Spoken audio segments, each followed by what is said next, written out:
कर्कट भांडे चहाची पत्ती तीच उकळी तर तीच पेतो पुन्हा भांडी घासायची लय बेजारी. आणि आता आता तुम्हाला सांगू भाऊबीजच्या दिवाळीच्या राड्यात तर लय बेजारी. लय बेजारी आहे. अहो तुम्हाला सांगतो घराची जाळे सुद्धा काढायला तेवढा असतो एखादा. मग काय करेल बाई तिकडे गावाला त्याच्यामुळे एडी बांगडी आणलेली बांगडी घरात असावा. सवशने असावा. आपल्या सवशने आलेले आपल्या समजणे आलेले आहे. तू जायचं आणि बाईला 2 शब्द बोलायचं. मी जायचं काय तो जायचं बाईला बोलायचं. आपल्याला बाय माणसं बसून अरे तो जायचं बाईला बोलायचं. पण आपल्याला माहिती नाही ना.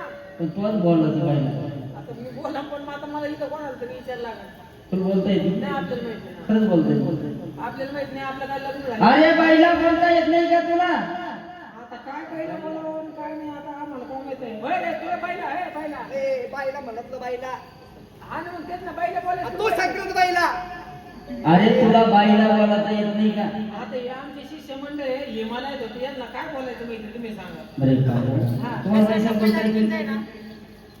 टप्प्याचारी कशाला केली म्हणलं नाही टप्पे ठेवून दिले दिवाळीच्या घरी. बाई संग बोलता येत नाही म्हणजे हे तुझं शिष्य मंडळ. हे शिष्य मंडळ आहे आमचं. खरंच का?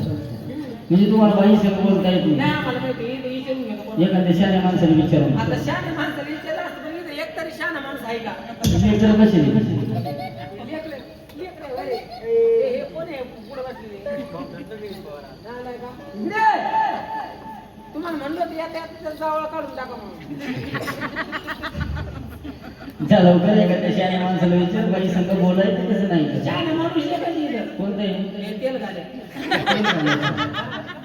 मी एक काम कर. शहाणा तेवढंच आहे आपल्याला. त्याला विचारून घे बाई संग बोलायचं कसं नाही. होय, तेल घाले. बाय माणसं कसं बोलतात? नुसतं तसं करून बसल्यामुळे आजार आहे का?